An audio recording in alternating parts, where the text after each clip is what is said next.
Sonic X foi um presente para os fãs, mas ouvir o Shadow sendo dublado como Sombra não foi. No Verso X, o Shadow participou de um experimento do Dr. Evil. Ele tinha uma amiga, Maria, que veio a falecer, mas anos depois ele apareceu inicialmente como um vilão para o time Sonic. Porém, mais tarde, se tornou uma força importante para salvar a galáxia e o universo dos Metarex. Shadow não é apenas rápido, ele é como um verdadeiro tanque vivo. Num soco com Sonic casual, Shadow criou uma explosão de força que sacudiu montanhas, arrancando rochas como se fossem pedrinhas. Quando bateu no Bio-Lizard, ele chegou a danificar aparelhos nas costas do robô, forçando-o a fugir, bem como poderia afastar uma nave espacial. Teoricamente, essa nave pesava quase 200 toneladas. Isso é consistente dentro da obra, pois ele poderia destruir vários mechas tranquilos, mechas esses que pesariam 75 toneladas. Ao canalizar a energia de seus anéis e de uma Chaos Emerald, Shadow amplifica sua força a níveis titânicos, derrubando estruturas inteiras e até nocautear o Sonic com um único golpe carregado. Shadow levou o Guardião até o limite, e isso é um feito em tanto, já que Knuckles com um soco consegue mover uma lua que metade dela é puro metal. Mesmo assim, Shadow derrubou o Knuckles com um one shot. E não para por aí, Shadow encara o Final Mova de igual para igual. Esse ser que cobriu o próprio planeta com tentáculos cósmicos e ameaçava aniquilar toda a vida na galáxia. Sobrou pra Sombra também, mas ele deu conta. A velocidade do ouriço é bem grande. Shadow corre de igual para igual com o próprio Sonic, lado a lado, passo a passo. Isso é incrível. Sonic já desvia de muitos raios ao mesmo tempo. Shadow faz o mesmo sem suar a camisa, desviando de vários raios simultâneos, pois se escala isso, nem a falta de arte segura. No vácuo do espaço, Shadow ainda alcança tal velocidade que dá blitz em um Metarex gigante. Ele zigue-zagueia entre naves de guerra futuristas, esquivando de lasers e contra-atacando em fração de segundo. Shadow ultrapassa naves de alta tecnologia, e essas naves já voaram mais rápido que muitos lasers. Quando as naves disparam, ele reage instantaneamente, bloqueando ou desviando de cada tiro antes mesmo de entender o que acontece. Um estalo de dedos e ele some do lugar, reaparecendo metros adiante, tudo graças a uma esmeralda do caos. Sim, ele pode se teletransportar. Mesmo no olho de uma detonação colossal, ele reage tão rápido que nem sente o estrondo. Knuckles evita as cargas de energia mais potentes dele. Shadow ainda passa por ele, acertando num blitz tão rápido que o próprio Guardião mal consegue se defender. Quando o assunto é velocidade, Shadow não corre, ele rasga o espaço. Em base, a velocidade dele pode chegar em hipersônico facilmente. A durabilidade dele é notável. Mesmo levando o golpe direto de Sonic, amplificado pelos anéis, Shadow segue de pé. Ele aguenta rajadas que desintegram naves de 252 toneladas, sem sequer recuar. Esses feixes que derretem metal como manteiga, não deixam marca no Sombra. Ele ainda pode aumentar a sua resistência com anéis. Shadow também tem outras habilidades. Consegue usar o controle do caos não só para se teletransportar, mas também gera energia, e pode parar o tempo ao redor de alguém durante um período. Quando Shadow ativa 7 esmeraldas do caos, o ouriço atinge o auge. Ele não é mais apenas um guerreiro, ele se torna Super Shadow, um ser de energia caótica pura, e o que ele faz nesse estado é simplesmente insano. Ao se transformar, seu brilho é tão intenso que ilumina uma nave do tamanho de uma lua inteira. Ao lado do Super Sonic, retarda a queda de Arca, uma estrutura que pesa 15 milhões de toneladas. Também poderia resistir a uma singularidade, que Tails claramente chama isso de buraco negro. Pode destruir planetoides com ataques físicos simples. Com o poder do Chaos Control, ele extrai a nave gigante de dentro de uma singularidade, distorcendo o próprio tecido do universo, e tem congelamento temporal em escala planetária. Em combate, ele é massivamente acima da velocidade da luz, pois se escala ao Super Sonic, que viaja entre sistemas estelares em minutos, um feito absurdo. Ao lado de Super Sonic, derrota Dark OAK, um ser com a energia de muitos planetas, e as Chaos Emeralds podem transformar a Arca em uma bomba maior que uma supernova, com potencial incrível. Super Shadow não é só rápido ou forte, ele é um avatar cósmico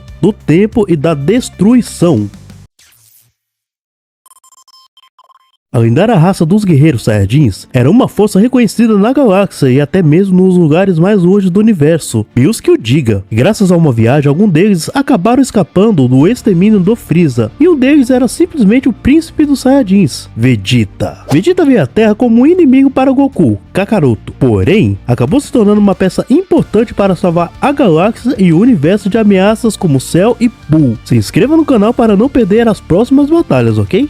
Muitos subestimam Vegeta, mas esse é um erro fatal. Desde a saga Saiyajin, Vegeta já era mais forte que Goku, e o próprio Goku admite isso. Lembre-se, esse Goku já havia superado Nappa, que causou uma explosão que foi vista fora do planeta com 2 dedos. Vegeta, sem a menor dificuldade, desvia no tapa uma rajada de energia de Zarbon, que causavam explosões colossais. Apenas o choque de seus golpes com Zarbon já destruía colinas inteiras como um mero efeito colateral. Um soco era o suficiente para quebrar a armadura de Zarbon, que aguentava os ataques de guerreiros do seu nível. Mais adiante, ele humilha o Recomi, um dos soldados mais brutais da tropa Ginyu. E ao fim da saga Namekusei, Vegeta é tão forte quanto a primeira forma de Frieza. Então vem a virada, Vegeta atinge o Super Saiyajin. Nesse estado, ele simplesmente destrói o Android 19, que havia vencido Goku debilitado e era capaz de absorver energia. Ah, e não se esqueça, Vegeta treina em 150 vezes a gravidade da Terra como se fosse academia comum. Depois acabou ficando mais forte do que o Cell semi-perfeito,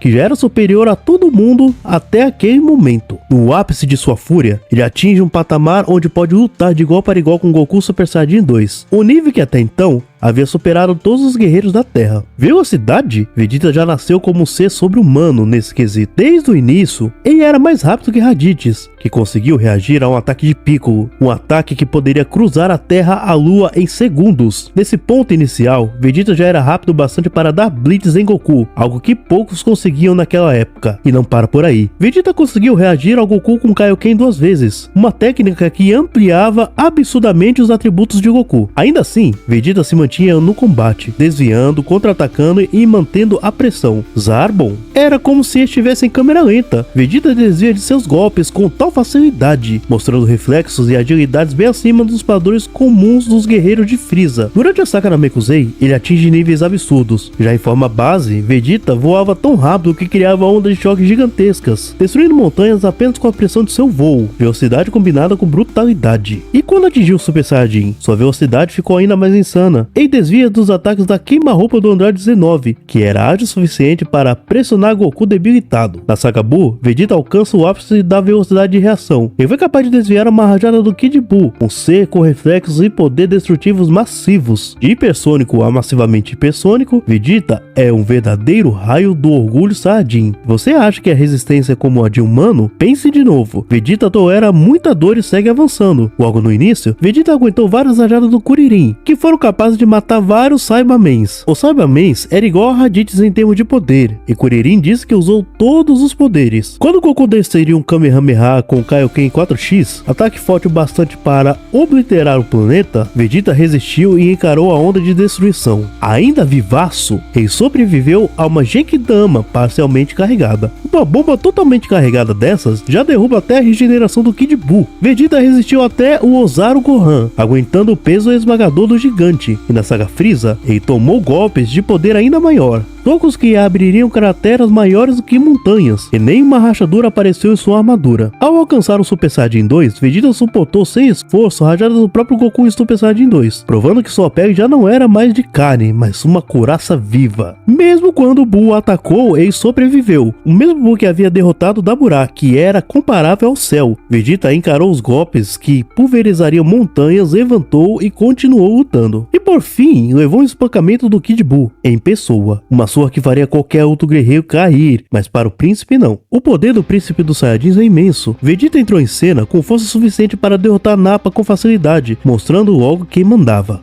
Ele podia comprimir a atmosfera da Terra numa fração de segundo e até criar uma lua artificial, usando o controle de Ki avançado. Saiyajins assimilam radiação para suas transformações em Ozaru. Isso já prova uma resistência monstruosa a raios cósmicos. Com um aumento simples de Ki, Vegeta provoca reações climáticas extremas. Goku sentiu o próprio planeta tremer quando Vegeta elevou seu poder. Em base, seu Gallikigan tinha energia suficiente para aniquilar a Terra, apoiado até por guias dessa menção. E ele podia disparar rajadas cortantes de Ki, que rasgavam rochas como lâminas vivas. Após quase morrer, Vegeta experimentou o Zenkai, salto de poder que faz Saiyajins ficarem mais fortes a cada recuperação de situação quase vida. Beneficiado pelo Zenkai, ele eliminou Dodoria num só golpe, prova de um poder que se renovava e crescia a cada luta. No auge da saga Frieza, ele era igual ao Frieza na primeira forma em termos de poder. Esse Frieza destruiu o planeta Saiyajin com todos lá dentro, Saiyajins de classe baixa já eram comparáveis ao povo do Granola, que poderia destruir a lua com um tiro, e o Saiyajin de classe alta era superior a isso, e nem mesmo um planeta cheio desses seres foi capaz de deter a energia do Freeza. E olha que o planeta tinha uma gravidade 10 vezes maior que a Terra. Em sua forma Saiyajin, Vegeta superou facilmente o Cell semi-perfeito, que por si só era mais forte que o Freeza completo. Atingiu o ápice ao igualar seu Super Saiyajin 2 ao próprio Goku Super Saiyajin 2, ambos sendo indiscutivelmente mais poderosos que Gohan da saga Cell, que era superior ao próprio Cell mais que perfeito, que tinha nível capaz de destruir um sistema solar. E ele guarda um trunfo final, a explosão final, onde concentra todo o seu Ki e a própria vida num único disparo. Esse golpe fragmentou o corpo de Majin Buu, num estilhaçar superior a qualquer outro ataque, mas em troca é uma técnica suicida. Vegeta não é apenas forte, ele é um fenômeno vivo de poder.